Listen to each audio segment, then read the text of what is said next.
Chapter 1. The Prophecy and Favoritism. In the land of Canaan, long ago, Isaac, the son of Abraham, lived with his wife, Rebekah. Though they were blessed with many riches, there was sadness in their hearts. Rebekah could not have children, and Isaac prayed earnestly to the Lord for her. God heard Isaac's prayer, and soon Rebekah conceived. But something strange was happening inside her. She felt the children struggling within her, and it troubled her deeply. She cried out to the Lord, asking why this was happening. The Lord answered her, saying, "Two nations are in thy womb, and two manner of people shall be separated from thy bowels. And the one people shall be stronger than the other people, and the elder shall serve the younger." Rebekah held these words in her heart, though she did not fully understand what they meant. When the time came for her to give birth, she bore twins. The first child came out red and covered with hair, like a garment. They named him Esau. Afterward, his brother came out, and his hand was holding Esau's heel. Because of this, they named him Jacob. The boys grew, each becoming very different from the other. Esau became a skilled hunter, a man of the field. He was strong and bold, enjoying the wildness of the land. Jacob, however, was a quiet man, preferring to stay among the tents. He was thoughtful and spent much of his time helping his mother. Isaac loved Esau. He enjoyed the meat Esau brought back from his hunts and admired his rugged ways. Rebekah, on the other hand, loved Jacob. She saw his gentleness and listened closely to the promises God had spoken about him before his birth. As the years passed, the differences between the brothers grew, and so did the seeds of tension. Isaac saw Esau as his rightful heir, the strong and capable son who could carry on his name. Rebekah, remembering God's prophecy, believed that Jacob was destined for something greater. Though the family lived together, the favoritism was clear. Esau thrived on his father's approval, but he gave little thought to the spiritual heritage he was meant to carry. Jacob, while quieter, began to understand the weight of God's promises and yearned for the blessing that seemed out of reach. This was a family chosen by God, yet torn by human weakness. Isaac and Rebekah loved their sons, but their hearts were divided. Esau and Jacob, though brothers, were on paths that seemed destined to collide. And so, the stage was set for a story that would echo through generations, a story of struggle, choices, and God's unfolding plan. Chapter 2. The Birthright Traded. Esau was a man of the field, strong and skilled in hunting. He loved the outdoors and spent much of his time tracking animals and bringing meat home to his father, Isaac. Isaac loved Esau for this. Esau's hunting made him proud, and he often enjoyed the savory meals Esau prepared for him. Jacob, on the other hand, was different. He stayed among the tents, tending to the household and learning the ways of the family. Jacob was thoughtful and quiet, always observing and planning. While Esau chased after the thrill of the hunt, Jacob stayed near his mother, Rebekah, who loved him dearly. One day, Esau came back from the field, tired and hungry. He had been hunting all day under the hot sun and hadn't caught anything to eat. His body was weak, and all he could think about was food. As he approached the tents, the smell of something delicious reached his nose. Jacob was cooking a pot of lentil stew, and the aroma filled the air. Esau's mouth watered as he walked closer. "Feed me, I pray thee," Esau said to Jacob, his voice desperate. "Give me some of that red pottage, for I am faint." Jacob saw his brother's hunger and thought quickly. He knew Esau's weakness. Esau lived for the moment, not thinking about the future. Jacob had long wanted the birthright, the special inheritance given to the firstborn son. It was more than wealth or land. The birthright carried the promise of God's blessing, passed down from Abraham to Isaac, and now it would go to Esau, unless Jacob could claim it. "Sell me this day thy birthright," Jacob said, his eyes steady on Esau. Esau frowned. He was too hungry to care about something as far off as a birthright. What good was a blessing if he didn't survive the day? "Behold, I am at the point to die," Esau said. "What profit shall this birthright do to me?" Jacob pressed him further. "Swear to me this day," he said, "that the birthright will be mine." Esau, overcome by his hunger, swore to Jacob. At that moment, he gave away his birthright, the inheritance and blessing that should have been his as the firstborn. Jacob gave Esau bread and the stew he had made. Esau ate and drank, then got up and went on his way, thinking little of what had just happened. To him, it was just a meal. But what Esau had done was no small thing. By trading his birthright for a bowl of stew, Esau showed how little he valued the promise of God. He cared more about satisfying his hunger in the moment than about the great blessing meant for him and his descendants. Jacob, though crafty in his dealings, now held the birthright. He understood its value and saw it as a step toward the future God had planned for him. This moment would change everything. Esau might have forgotten the trade, but the consequences would follow him. The birthright was more than just words. It was a symbol of God's covenant, and now it belonged to Jacob. Esau despised his birthright, and because of that, he lost something far greater than he could have imagined. Jacob, with his careful and patient nature, gained what his brother had carelessly thrown away. And so, the struggle between the brothers deepened. One acted out of hunger and haste, the other out of cunning and ambition. Both were part of God's plan, but their choices set them on paths that would shape their lives and the future of their family forever. Chapter 3. The Blessing Stolen. Isaac grew old, and his eyes became dim so that he could not see. Knowing his time was near, he called for his elder son, Esau. "My son," Isaac said. Esau answered, "Here am I." Isaac said, "Behold now, I am old, and I know not the day of my death. Take thy weapons, thy quiver and thy bow, and go out to the field, and take me some venison. Make me savory meat, such as I love, and bring it to me, that I may eat and bless thee before I die." Esau obeyed his father and went into the field to hunt for venison. But Rebekah had been listening. She remembered the prophecy God had spoken to her when the twins were in her womb, that the elder would serve the younger. She called Jacob, her younger son, and said, "Behold, I heard thy father speak unto Esau, saying, Bring me venison and make me savory meat, that I may bless thee before the Lord before my death. Now therefore, my son, obey my voice according to that which I command thee. Go now to the flock, and fetch me 2 good kids of the goats, and I will make them savory meat for thy father, such as he loveth. Thou shalt bring it to thy father, that he may bless thee before his death." Jacob hesitated. "Behold, Esau my brother is a hairy man, and I am a smooth man," he said. "My father will feel me, and I shall seem to him as a deceiver, and I shall bring a curse upon me, and not a blessing." But Rebekah said, "Upon me be thy curse, my son. Only obey my voice, and go fetch me them." Jacob obeyed. He brought the 2 kids of the goats, and Rebekah prepared them just as Isaac loved. She took Esau's best garments and put them on Jacob. Then she covered his hands and the smooth part of his neck with the skins of the goats. She handed Jacob the savory meat and the bread she had made. Jacob came to his father and said, "My father." Isaac answered, "Here am I. Who art thou, my son?" Jacob said, "I am Esau thy firstborn. I have done according as thou badest me. Arise, I pray thee, sit and eat of my venison, that thy soul may bless me." Isaac was unsure. "How is it that thou hast found it so quickly, my son?" Jacob said, "Because the Lord thy God brought it to me." Isaac said unto Jacob, "Come near, I pray thee, that I may feel thee, my son, whether thou be my very son Esau or not." Jacob came near, and Isaac felt him. "The voice is Jacob's voice, but the hands are the hands of Esau," Isaac said. He did not recognize Jacob because his hands felt hairy like Esau's. So Isaac blessed him. "Art thou my very son Esau?" Isaac asked one last time. Jacob answered, "I am."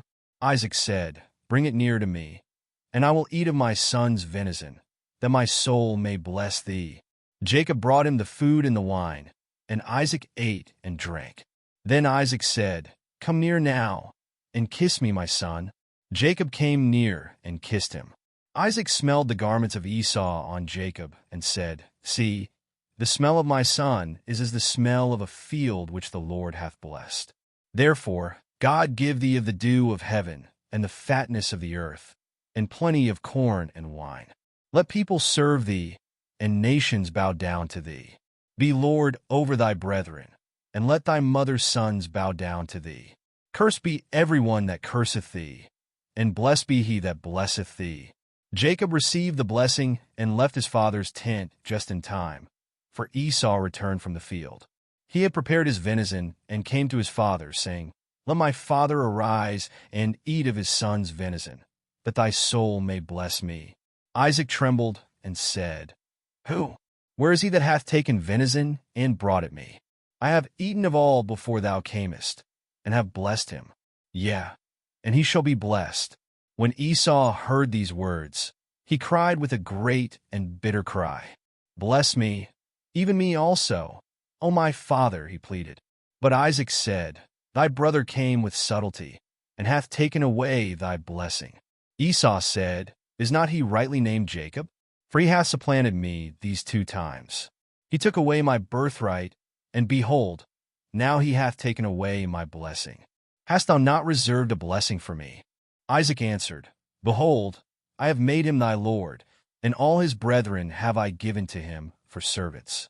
With corn and wine have I sustained him. What shall I do now unto thee, my son? Esau wept. Hast thou but one blessing, my father? Bless me, even me also, O my father. Isaac said to him, Behold, thy dwelling shall be the fatness of the earth, and of the dew of heaven from above. By thy sword shalt thou live, and shalt serve thy brother. And it shall come to pass, when thou shalt have the dominion, that thou shalt break his yoke from off thy neck. Esau hated Jacob because of the blessing his father had given him.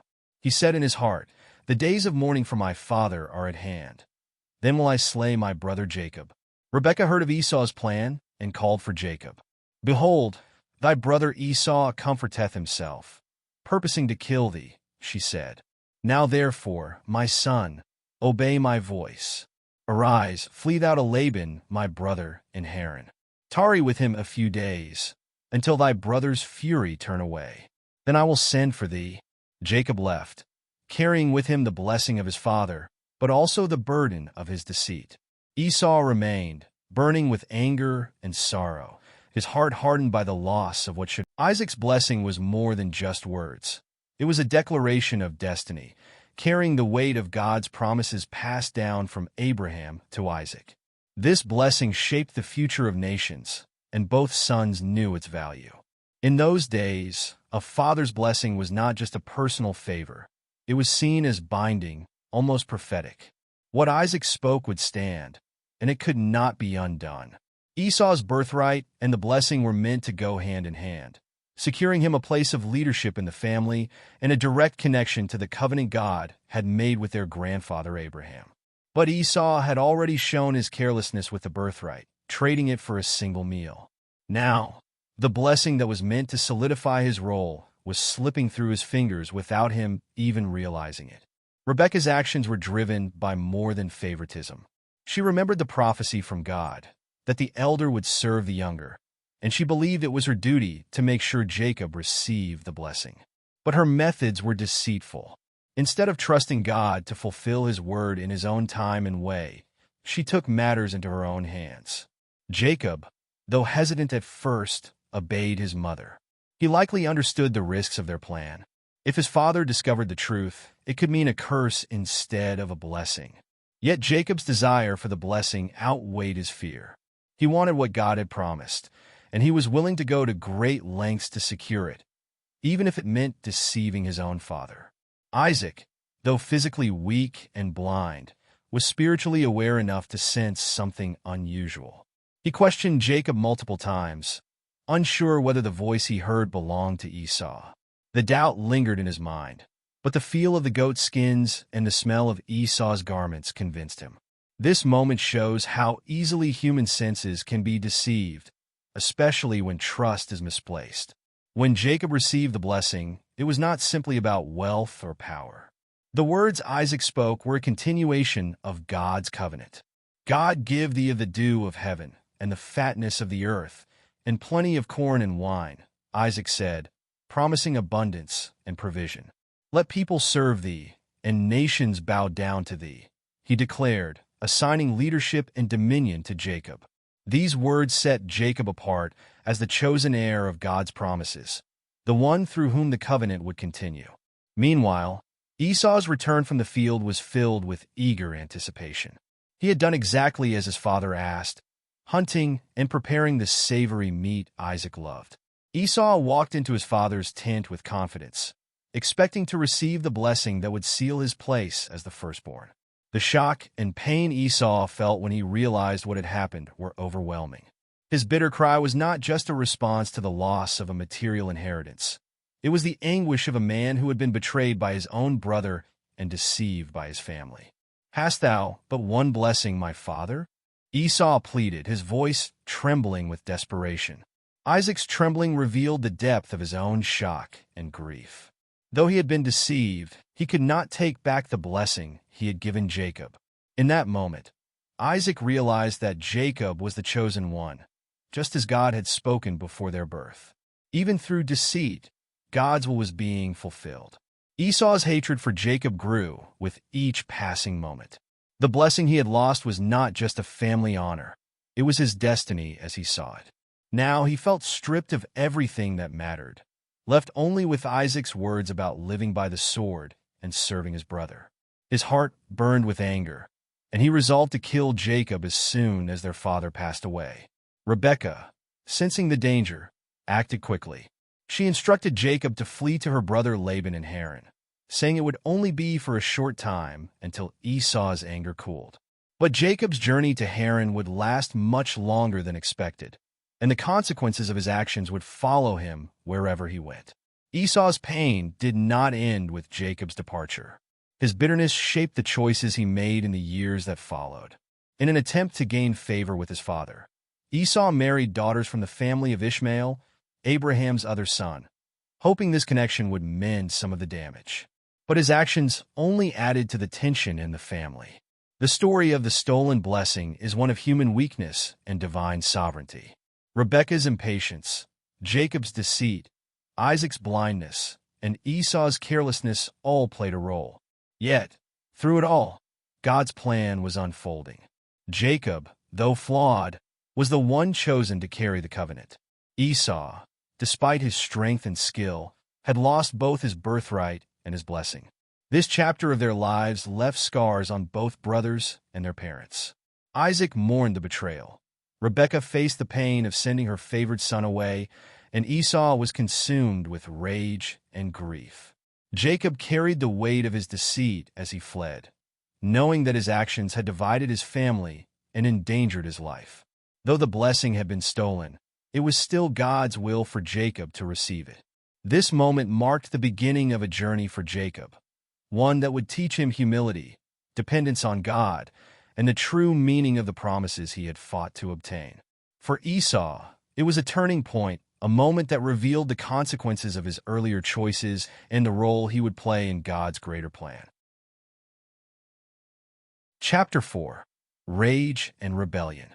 Esau stood in his father's tent, his heart heavy with anger and sorrow. The blessing he had hoped for, the one he believed was his by right, was gone. Jacob had stolen it. The words Isaac spoke over Jacob could not be taken back. They were final, as if written in stone. Esau's cry echoed with pain, but no amount of pleading could change what had been done. Esau hated Jacob. His mind burned with thoughts of revenge. He had lost not only the birthright, but now the blessing too. His heart was consumed with bitterness. "The days of mourning for my father are at hand," Esau said to himself. "Then will I slay my brother Jacob." Though Esau's anger was private, it did not escape Rebekah's notice. She could see the hardness in his eyes, the way his words dripped with rage. Rebekah knew the danger Jacob faced if he stayed. She called for Jacob and warned him. "Behold, thy brother Esau comforteth himself, purposing to kill thee," she said. "Now therefore, my son, obey my voice. Arise, flee thou to Laban, my brother, in Haran. Tarry with him a few days, until thy brother's fury turn away, until he forget that which thou hast done to him. Then I will send for thee." Jacob listened to his mother. He knew his brother's anger was real, and his life was at risk. Though it pained him to leave, he obeyed. Isaac, too, agreed that Jacob should go. Before Jacob left, Isaac blessed him again, telling him not to take a wife from the Canaanite women, but to find a wife from Rebekah's family in Haran.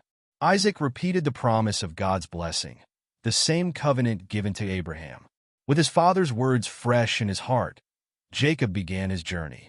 But Esau remained, his rage growing stronger. He saw how his parents sent Jacob away with blessings and instructions, while he was left behind, wounded and rejected. Esau realized that his choice of wives had displeased Isaac and Rebekah. The Canaanite women he had married brought sorrow to their hearts, and this knowledge stung him deeply. In an attempt to gain back their favor, Esau made a bold decision. He went to the family of Ishmael, Abraham's other son, and took another wife, Mahalath, the daughter of Ishmael. Esau thought this would please his parents, but it was too late. His choices, driven by rebellion and wounded pride, only added to the tension in the family. Esau's decision showed his desperate attempt to reclaim what had been lost. He sought to prove himself, to find a way back into his father's good graces. But his actions were rooted in bitterness, not in humility or faith. The more he tried to fix things on his own, the further he drifted from the blessing and purpose God had intended. As the days turned to weeks, Esau's anger remained. He could not forget what Jacob had done. His heart was filled with thoughts of vengeance, and he waited for the right moment to strike. But Jacob was gone, and there was nothing Esau could do. In his loneliness and frustration, Esau began to focus on his own strength and abilities. He was a skilled hunter, a man of the field, and he took pride in his independence. But his heart was far from God. The birthright and blessing he had despised now haunted him, and his choices reflected the rebellion that had taken root in his soul. Meanwhile, Jacob's absence left a void in the household. Rebekah, who had loved and protected him, felt the weight of her actions. Though she had secured the blessing for Jacob, she had lost her son in the process. Isaac, too, must have felt the strain, watching the division between his sons and knowing the pain it caused. Esau's rebellion was not just against Jacob or his parents. It was against God's plan. He had despised the spiritual inheritance meant for him, and now he sought to build his life on his own terms. But no matter how much he tried to assert his will, the consequences of his choices followed him. God's plan was moving forward, even in the midst of the family's brokenness. Jacob, though fleeing for his life, carried the covenant promise with him. Esau, though burning with anger, was still part of the story. His descendants would become a nation, the Edomites, who would play their own role in the unfolding history of God's people. The division between the brothers was deep, and it would take years for the wounds to heal. Esau's rage and rebellion shaped his path, driving him further from the promises of God. Yet, even in his anger, Esau was not forgotten. God's purposes were greater than the choices of men, and his plans would continue to unfold, bringing redemption and hope through the line of Jacob. The story of Esau's rage and rebellion is a sobering reminder of the power of choice. Esau's anger, though understandable, led him down a path of bitterness and strife. His rebellion, though an attempt to assert control, only deepened his separation from the blessing he had lost. Yet, even in his struggles, God's sovereignty was at work, weaving the threads of his story into the larger tapestry of his plan for humanity. Esau's anger was not just a fleeting emotion. It was a deep, festering wound that grew each day after the blessing was stolen. To Esau, Jacob's actions were not only a betrayal by a brother, but a theft of something sacred, his future. The blessing was more than words. It was the promise of God's favor, prosperity, and leadership over their family. In Esau's eyes, Jacob had taken everything that mattered. This anger was not quiet. Esau's frustration was evident in his demeanor and words. Though he spoke his plans in private, the tension in the household could not be hidden. Isaac and Rebekah surely felt the weight of the conflict between their sons. The peace of their home was shattered, and the family was divided. Esau's rage, however, was also fueled by his own regrets. He had willingly given up his birthright for a moment of satisfaction, trading something eternal for something temporary. Now, with the blessing gone too, Esau was forced to confront the cost of his earlier decisions. But instead of taking responsibility, he placed all the blame on Jacob. This inability to acknowledge his own role deepened Esau's rebellion. He became defiant, seeking ways to assert his power and control over his life. His decision to marry Mahalath, Ishmael's daughter, was a bold move, but it was also a misguided one. Though Esau intended to gain favor with his father by marrying within the extended family, it revealed his lack of understanding of what truly pleased God. Esau's choice of Mahalath as a wife was not only a rejection of Jacob's path, but also an act of defiance against his parents. He knew Isaac and Rebekah had been grieved by his earlier marriages to Canaanite women, yet his decision to marry again was made without seeking their guidance or blessing. This was Esau's way of showing that he was determined to live on his terms, even if it deepened the rift in the family. As Esau's rebellion grew, so did his independence. He became more engrossed in his life as a hunter and a man of the field. These pursuits distracted him from his spiritual responsibilities and the legacy of faith that had been passed down from Abraham and Isaac. The land, the wild, and the hunt became Esau's focus, and he found his identity in his strength and skills rather than in God's promises. Yet, Esau's anger and rebellion did not go unnoticed by God. While Esau chose a path apart from the covenant, God still allowed him to prosper in his own way. Esau would later establish his own household and descendants, becoming the father of the Edomites. Though separate from the lineage of the covenant, Esau's line was still part of God's larger story, showing that even those who walk in rebellion are not beyond his reach. The relationship between Esau and Jacob was broken, and time only seemed to harden Esau's heart. As Jacob fled to Haran, Esau remained behind, simmering with anger. The absence of his brother did not ease his feelings. Instead, it left Esau stewing in the pain of betrayal. Each passing day was a reminder of what he had lost, and Esau's thoughts were consumed by what might have been. Esau's story is a stark contrast to that of Jacob, who, though flawed, sought to align himself with the promises of God. Esau's path, marked by defiance and worldly pursuits, revealed a man who valued the immediate over the eternal. His rebellion became a way of life, shaping not only his future, but the legacy of his descendants. Still, Esau's anger was not without cause. He had been wronged, and the betrayal he felt was real. But instead of seeking reconciliation or understanding, he allowed his hurt to fuel his defiance. His unwillingness to forgive became a barrier between him and the blessings he might have experienced, even outside the covenant line. Esau's rebellion is a lesson in the dangers of unresolved anger and bitterness. His story reminds us that even when we face injustice or loss, the choices we make in response can define our future. Esau's decision to focus on his hurt and pride ultimately led him away from the faith of his fathers and the blessings of God. In the midst of Esau's rage and rebellion, there is a quiet reminder of God's faithfulness. Though Esau chose his own path, the promises of God continued through Jacob. Yet, Esau was not abandoned. God allowed him to grow and prosper in his own way, showing that his grace extends even to those who walk away from him. Esau's life remained a reflection of the tension between God's plan and human choice. Though he was outside the covenant, his story is interwoven with the people of God, a reminder that no one is truly forgotten in the unfolding purposes of the Creator. His rage and rebellion, though powerful, could not overshadow the greater narrative of God's redemption and grace. Chapter 5. Building Edom. After the blessing was stolen and Jacob fled, Esau stayed behind in the land of Canaan. Though he was still filled with anger and bitterness toward Jacob, Esau began to focus on building his own life. He turned his attention to his family, his possessions, and his future. Though the covenant blessing had passed to Jacob, Esau was determined to create his own legacy.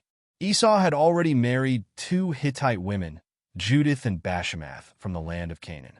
These marriages had caused grief to his parents, Isaac and Rebekah, because the Hittites did not follow the ways of the Lord. Esau, perhaps seeking to make amends or show that he could also carry on the family's traditions, took another wife, Mahalath, from the family of Ishmael, Abraham's other son. Mahalath was Ishmael's daughter, and this marriage seemed like a way for Esau to stay connected to his father's lineage. Esau's growing family marked the beginning of a new chapter in his life. Though he did not have the birthright or the covenant blessing, Esau was still greatly blessed in material ways.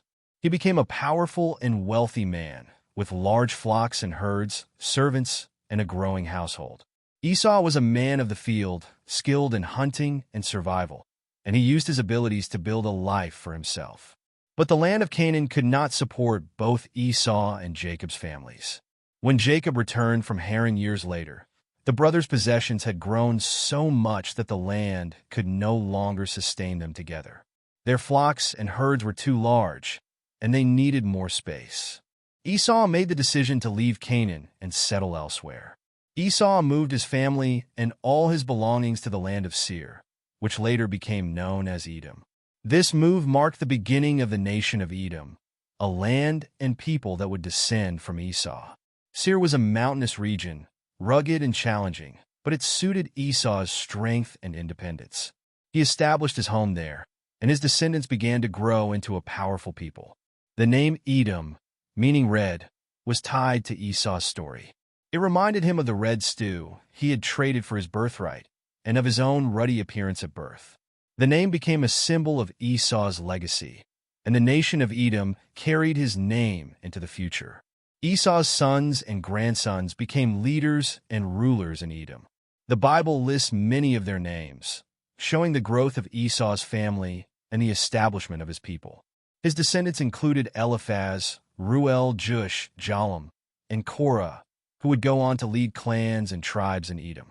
The region became known for its strong and independent people, living in the rugged mountains and thriving in a land that required resilience and determination.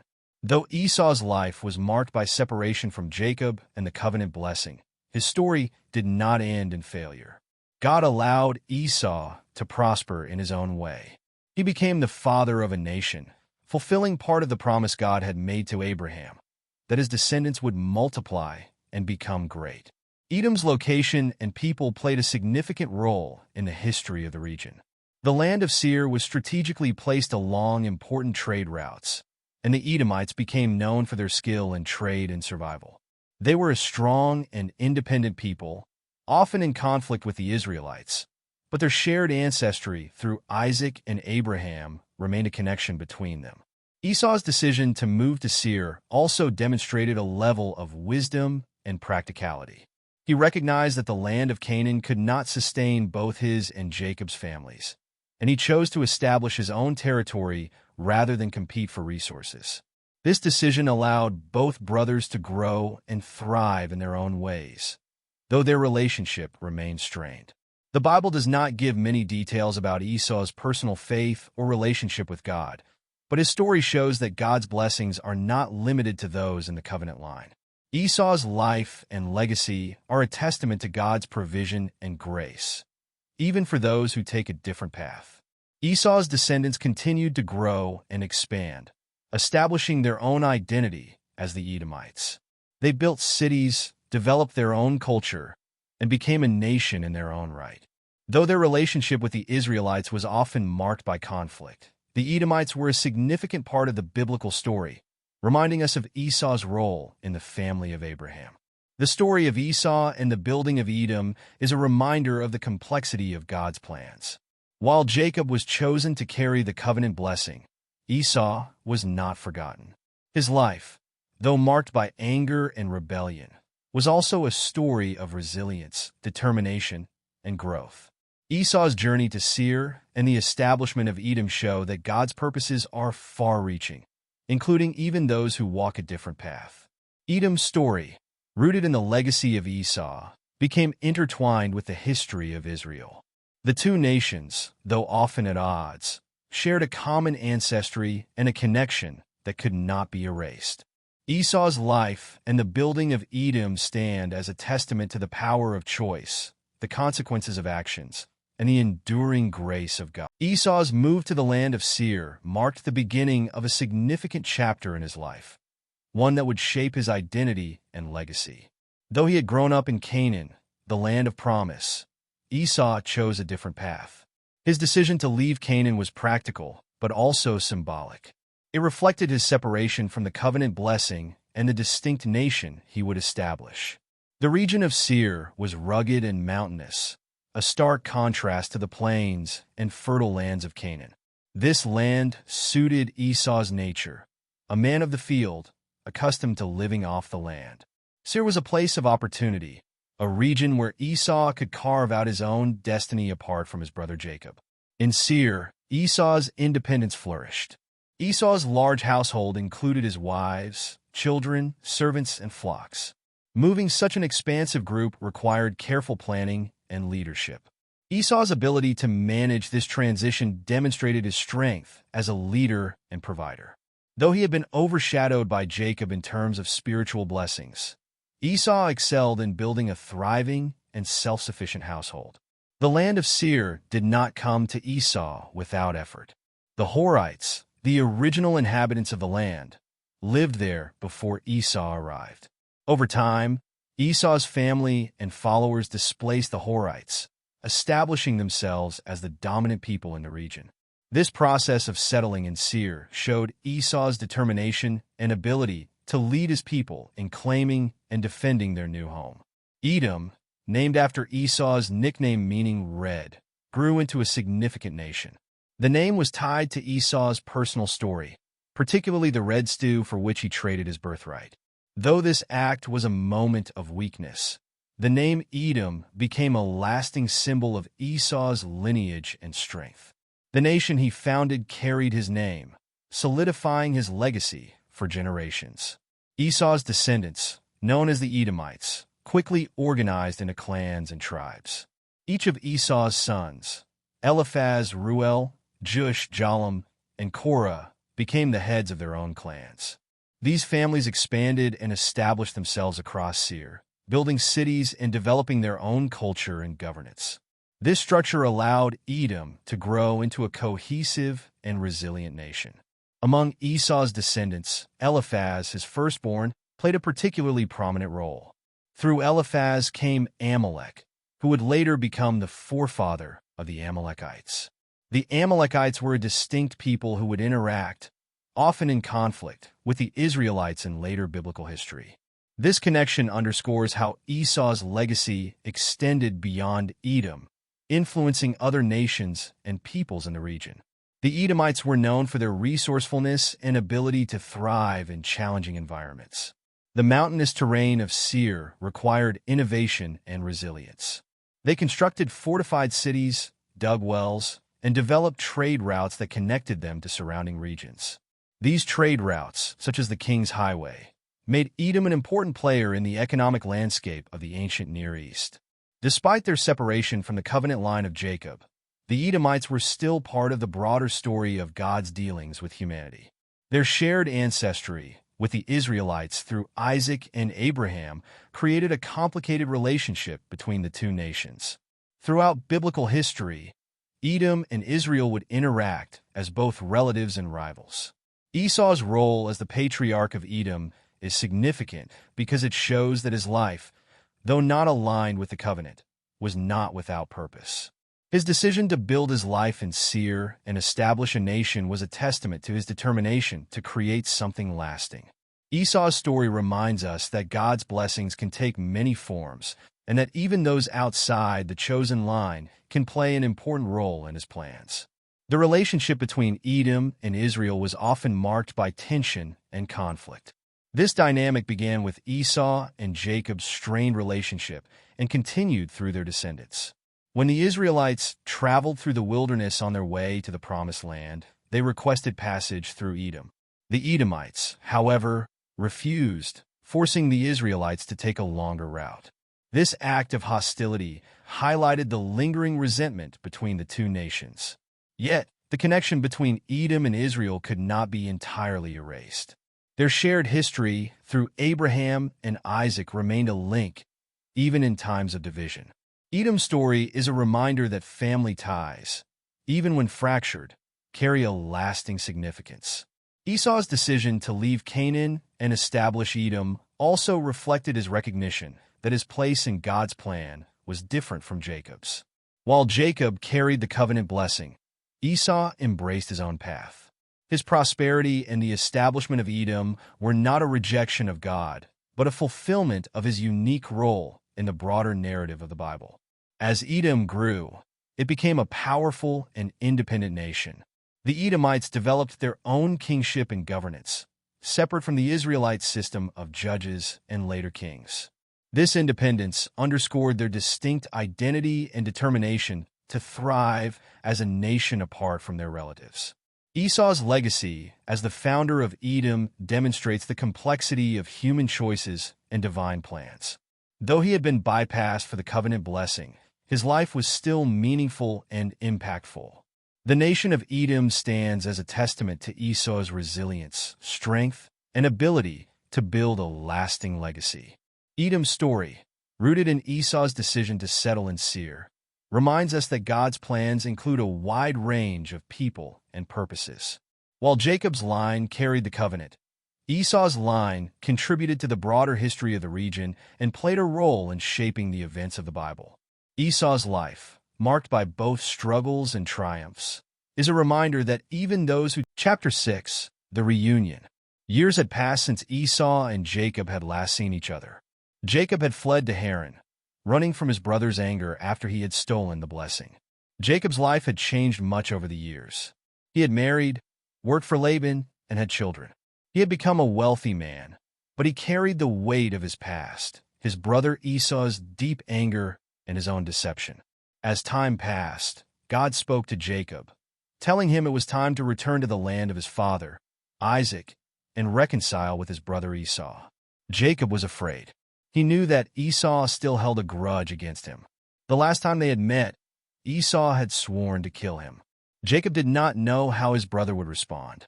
Would Esau still be angry? Would he welcome him back? Or would he seek revenge?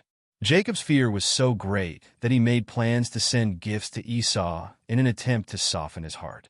He chose many valuable gifts, sheep, goats, cattle, camels, and donkeys, and divided them into groups.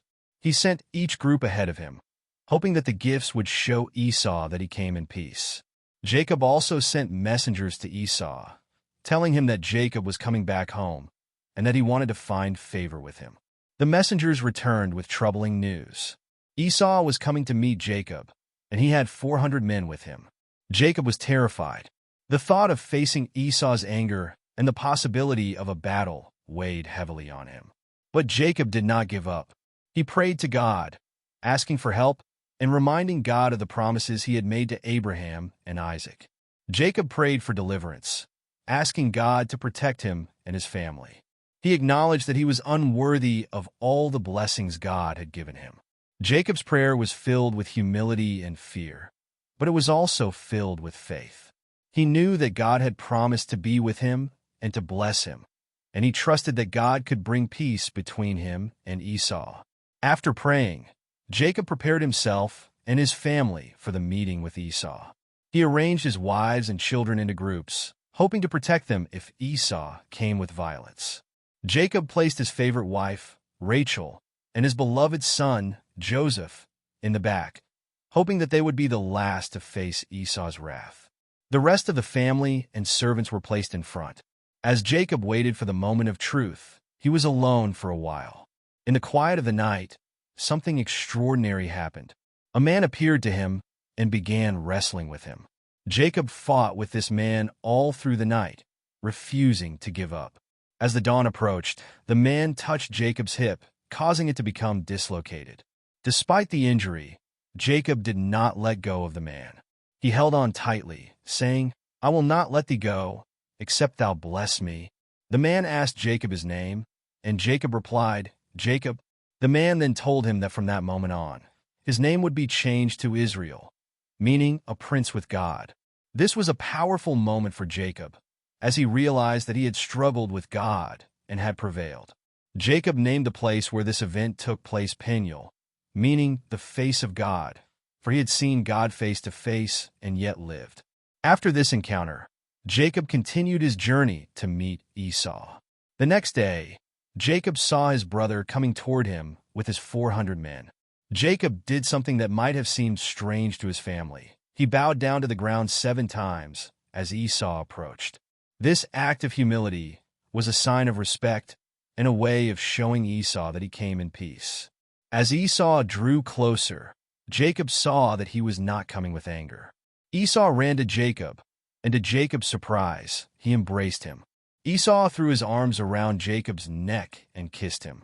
The two brothers, who had once been divided by anger and hatred, now stood together in a moment of reconciliation. Esau, with a warm and loving heart, asked Jacob, "Who are these with thee?" Jacob introduced his family, and Esau was pleased to see them. Jacob then offered Esau the gifts he had sent ahead of him. Esau, however, refused to accept them, saying, "I have enough, my brother. Keep that thou hast unto thyself." But Jacob insisted, saying, "I pray thee, if I have found grace in thy sight, receive my present at my hand." Esau finally accepted the gifts, and the two brothers agreed to travel together.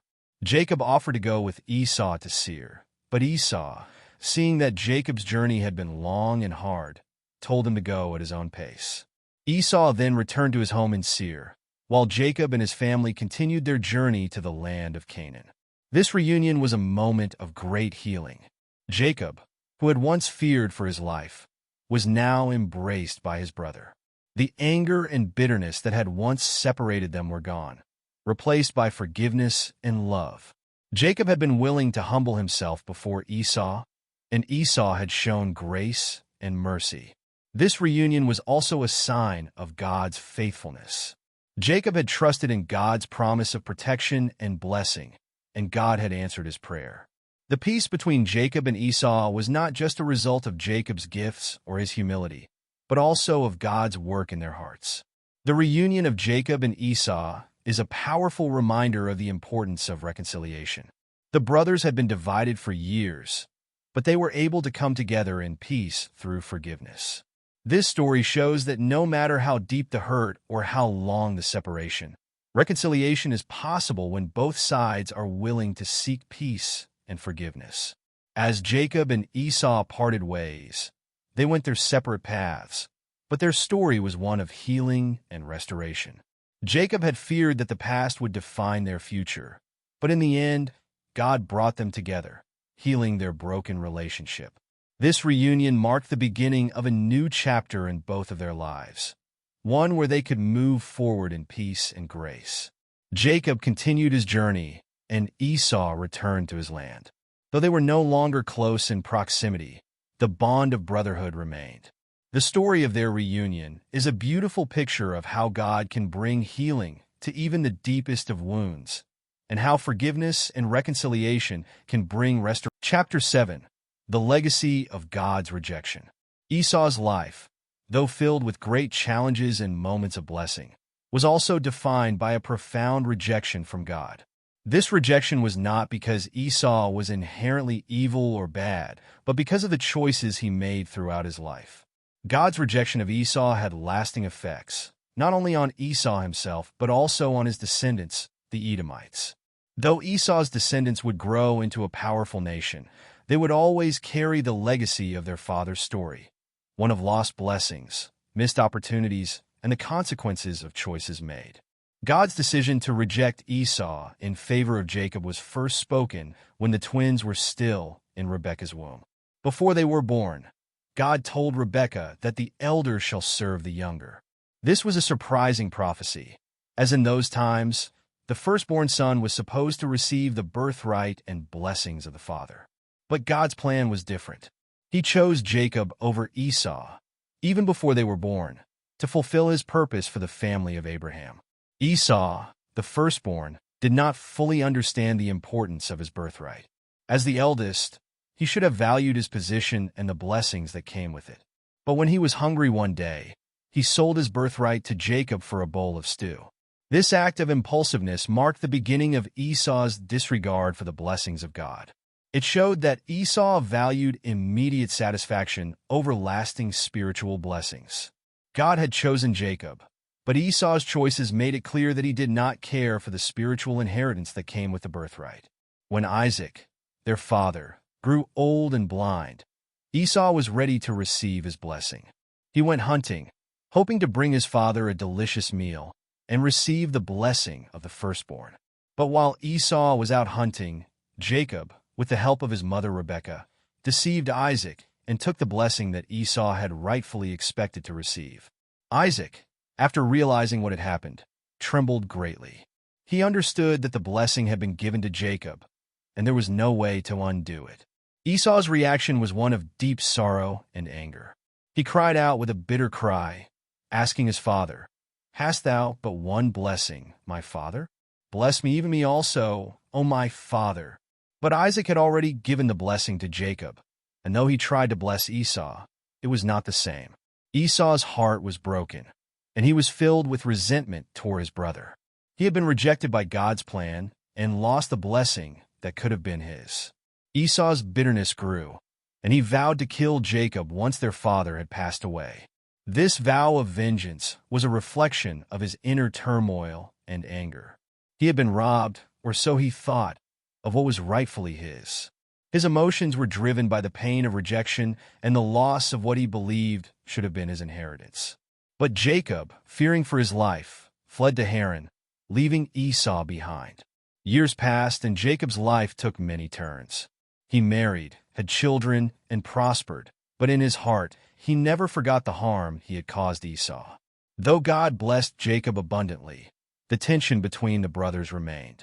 The legacy of Esau's rejection hung over their relationship, and the brothers would eventually have to face each other once again.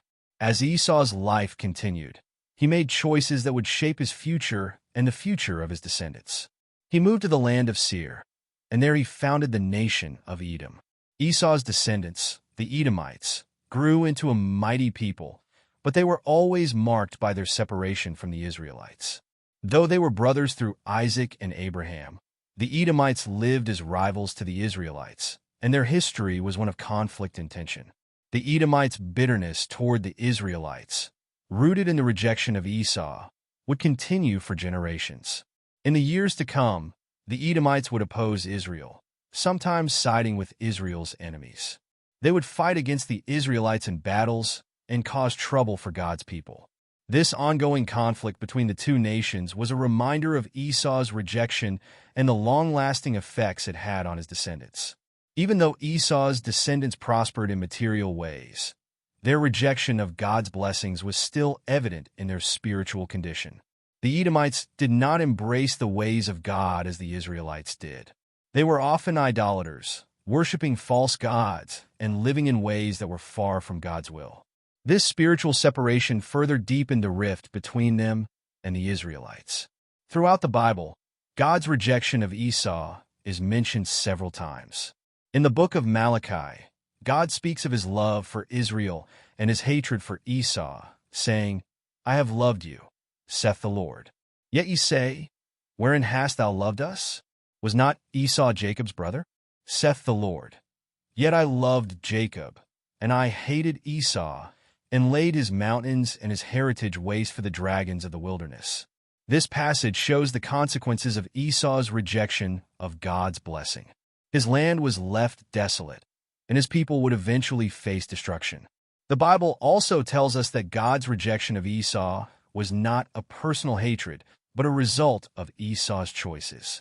In Romans, the Apostle Paul writes about how God's election is based on his will, and how Esau's rejection was part of God's plan. He says, "As it is written, Jacob have I loved, but Esau have I hated."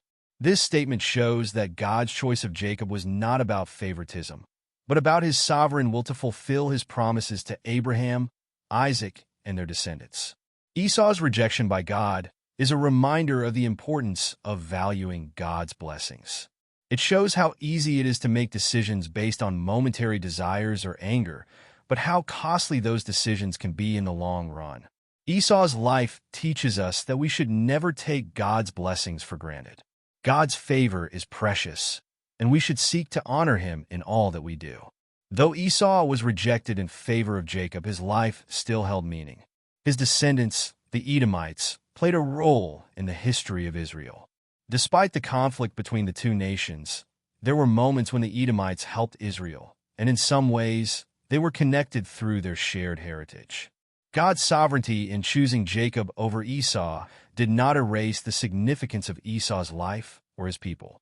The legacy of Esau's rejection serves as a warning and a reminder. It shows that while God's plan is always for good, our choices have consequences. Esau's story is one of missed opportunities, but it also serves as an example of how God's purposes will unfold, no matter what.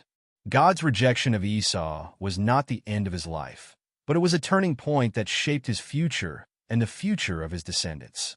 In the end, Esau's legacy is one of both blessing and loss.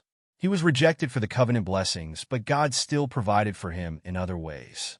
His descendants would live on, but they would always carry the memory of their father's rejection and the consequences it brought. It is a legacy that reminds us to cherish the blessings of God and to never take them for granted, for the choices we make can shape our lives and the lives of those who come after us.